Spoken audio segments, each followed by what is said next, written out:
Salut, c'est Cyril de Web de Fou, j'espère que tu vas bien aujourd'hui. On se retrouve pour un nouveau podcast pour voir ensemble le pouvoir des processeurs de paiement. On va parler monopole, on va parler comment te sortir de cet enfer de monopolisation des comptes de processeurs de paiement. Je parle de Stripe, je parle de PayPal, je parle de tout checkout, je pense de tout ça. On va parler de ça, on va voir du pouvoir qu'ils ont, pourquoi ils monopolisent et comment tu peux t'en protéger. Avant ça, tu connais le truc, tu cliques sur le bouton s'abonner, tu vas dans la description, il y a un lien, ça s'appelle rejoins mes contacts privés, tu cliques dessus, tu mets ton email et tous les matins, tu reçois un podcast comme celui-ci à forte valeur ajoutée avec des informations qui vont changer ta vie et ton business, crois-moi. Ok ? Allez, on y va. Un peu comme beaucoup de choses, quand il y a un système qui fonctionne, il y a un monopole qui se crée. C'est assez dingue, mais c'est terriblement vrai. Tu sais, t'as toujours, on va dire, les deux plus gros qui font 90% du marché. C'est un peu le principe des processeurs de paiement. Tu vois, Stripe n'existait pas il y a 20 ans, il y avait d'autres trucs qui existaient. D'ailleurs, on encaissait des gens en ligne sans Stripe, il n'y avait pas de problème avec ça. PayPal est arrivé à une époque, d'ailleurs, ça a été une sacrée révolution. Et aujourd'hui, qu'est-ce qui se passe ? T'as un gros monopole de PayPal et de Stripe. Alors bien sûr, c'est pas les seuls sur le marché, mais c'est un monopole, clairement. Parce que demain, tu crées un produit en ligne, tu mets tes paiements, qu'est-ce que tu prends Stripe ou PayPal. Donc je vais me concentrer sur Stripe parce que beaucoup vont commencer à éviter PayPal, moi le premier pour énormément de raisons, mais Stripe reste quand même un peu le number one, en plus qui est disponible dans beaucoup de pays, donc il est number one mais pas que dans ta ville, tu vois, il est number one dans le monde quasiment, donc d'ailleurs j'ai peut-être des bêtises, il est peut-être pas number, si il est number one je crois dans le monde, donc du coup ce que je veux dire c'est que tu passes forcément par Stripe pour encaisser de l'argent. Donc à partir de là, quand t'as un monopole un peu comme tout, bah faut que tu commences à faire gaffe, tu vois, et c'est souvent ce qu'on te dit, tu vois, autant tu l'appliques sur Facebook, on dit ah attention, prends pas ton trafic que sur Facebook, sinon le jour où ça tombe, bah t'es dans la merde et t'es emmerdé quoi, c'est le jour où ton compte il est bloqué, bah tu fais comment mec ? Ah ouais en effet, bah t'as plus de trafic, tu peux plus faire de vente, t'as plus de nouveaux clients, bref tu fais comment ?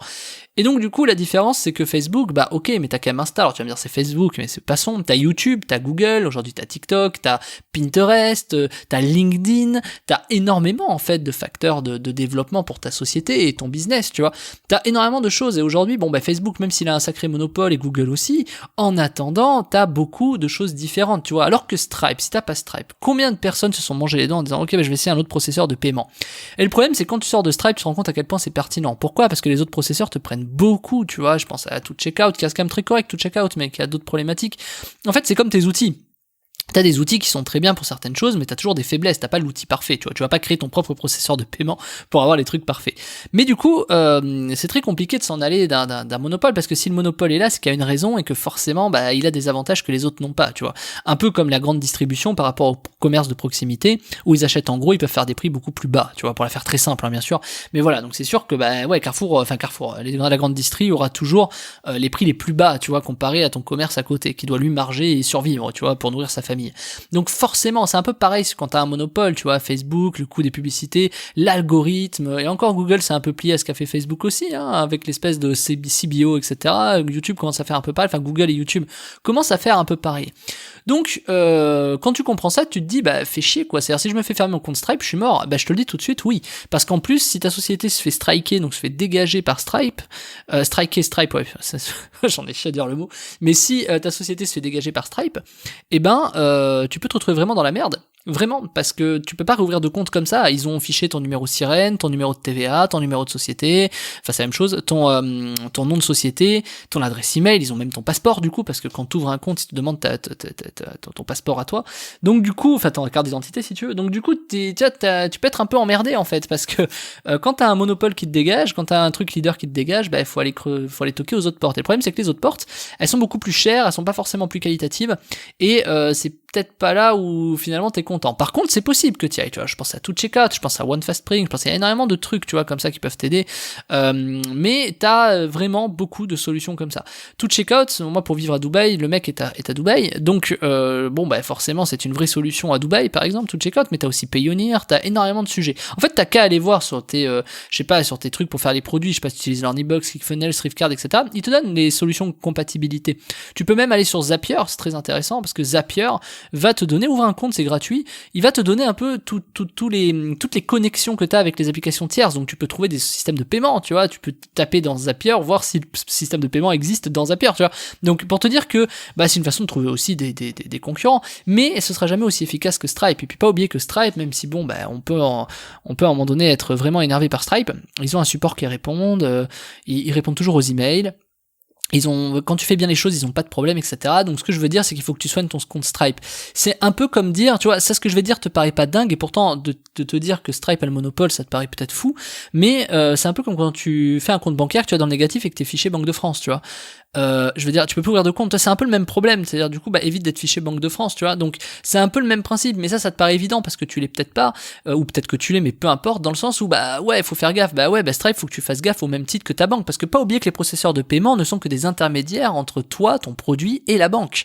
Donc, c'est-à-dire qu'en vérité, ta banque, comment font les boulangeries, tu sais, de proximité? Enfin, tes boulangeries, les magasins de fleurs, etc. Ils ont des petites TPE, tu sais, il y a des sociétés qui vendent des petites machines, là, tu sais, pour les cartes bleues.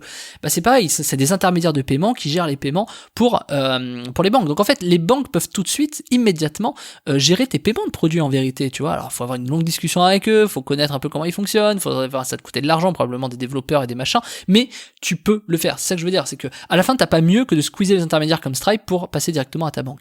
Mais maintenant, tu peux avoir d'autres soucis, bien sûr.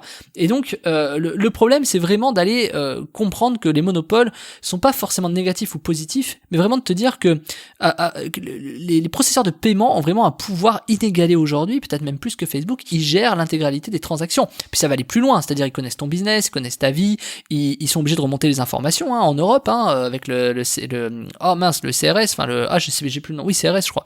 Donc tu sais, la communication de toutes les banques vers la France notamment, pour qu'ils arrivent à savoir si tu as des comptes à l'étranger, etc. ou pas. Et c'est exactement le même principe, c'est de dire évidemment quand tu as des paiements tu le fais. Et PayPal c'est pareil, hein. Moi j'ai une petite anecdote sur le sujet. PayPal, ils m'ont demandé de vérifier, j'avais mon compte société, et je leur ai dit, à un moment donné, je voulais faire un virement, et ils me disent, faut que le nom de la banque soit le même que celui du compte, tu vois. Et donc moi j'ai dit, ok, c'est la même société, donc moi la société s'appelle Crazy Web, hein, tu le vois dans les mentions légales, etc.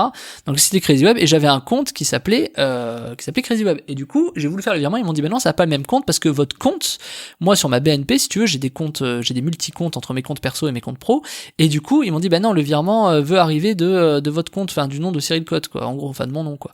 Et donc du coup, il y a un petit problème, les gars, parce que c'est pas le même nom. Donc j'ai dit à PayPal, ok, changez-moi le nom de la société par mon nom personnel, s'il vous plaît. Ils m'ont dit, ok, pas de souci, il faut vérifier les passeports, les machins et tout ça. J'aurais dit, ok, mais je veux que ça reste un compte pro, oui, pas de problème, etc. Et du coup, je me retrouve avec un nom en perso, en fait. Ils m'ont transformé le compte en perso, donc ils m'ont dit, c'est bon, si tu veux. Donc j'ai dit, ok, top, mais j'ai quand même eu le doute et je me suis dit, quand même bizarre, il y a mon nom, il y a plus le nom de la société, tu vois, je trouve ça un peu chelou. Je vais dans les paramètres et je me rends compte que c'est un compte en fait perso. Et en fait, ils m'ont même changé le compte pro en compte perso. Et là, c'est plus du tout pareil. Pourquoi? Parce que si je fais un virement de ma société vers mon compte perso, ils vont considérer que c'est une rémunération, tu vois, vers mon compte PayPal personnel. Alors que ce n'est pas le cas, j'ai jamais demandé, c'était un compte pro, tu vois. Et ils m'ont fait la feinte, tu vois. Alors c'est une erreur, si tu veux. Pour eux, c'est une erreur, c'est peut-être un mec qui s'est gouré ou qui a appuyé sur le mauvais bouton. Pour toi, c'est dramatique. C'est comme si c'était une rémunération au lieu que ce soit ton compte pro, tu vois. Ça peut être mais vraiment dramatique, un truc comme ça. Donc du coup, je leur ai dit, ils m'ont dit, désolé, machin, on vous le retransforme en compte pro, et voilà. Et donc du coup j'ai un nom personnel sur mon compte pro qui est mon compte pro, ouais, du coup. Donc tu vois, c'est hyper chelou. Enfin, c'est pour te dire que des fois, faut faire hyper gaffe à ces sujets-là, parce que eux, à la fin, ils remontent les informations. Si c'est un compte perso, ils remontent les informations à l'endroit. Si c'est des comptes pro, ils remontent les informations à un autre endroit. Donc de toute façon, faut que tu sois hyper vigilant là-dessus. Donc pour te dire que ça, quand tu ouvres un compte qui est ailleurs qu'un monopole comme Stripe ou PayPal, tu sais pas comment ils font. Tu sais pas s'ils vont te communiquer les bonnes informations. T'en sais rien. Et puis en plus, ça se trouve, ils se gourent en appuyant sur un bouton, tu vois. Donc tout ça pour te dire quoi? Qu'il faut que évite en fait d'avoir ton compte Stripe fermé pour éviter d'avoir toutes ces emmerdes, tout simplement. Alors PayPal c'est vachement amélioré, encore que je dis ça, mais ce que je viens de te dire c'est cette année, mais bon, hormis ce petit couac probablement du stagiaire de PayPal, ça a été, c'est pour ça qu'il faut toujours vérifier ce que les gens font. Alors ça, quand t'es patron, tu le sais plus que personne, tu vérifies toujours le travail qui a été fait, c'est capital, hein, parce que pardon, désolé monsieur, j'ai appuyé sur un bouton, ça vous a coûté 3 millions, tu vois, ah merde, tu vois, donc voilà, faut toujours vérifier le taf, mais ça me paraît évident, c'est même pas le sujet de ce podcast.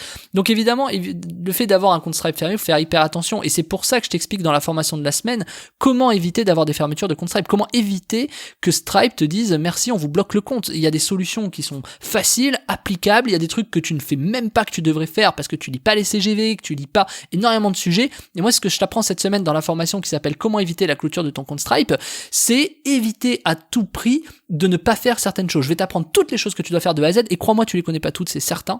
Il faut avoir de l'expérience dans les systèmes bancaires que moi j'ai depuis des années grâce à la rencontre en ligne pour que tu comprennes comment ça fonctionne. Et je t'explique tout ça, je te révèle tout ça.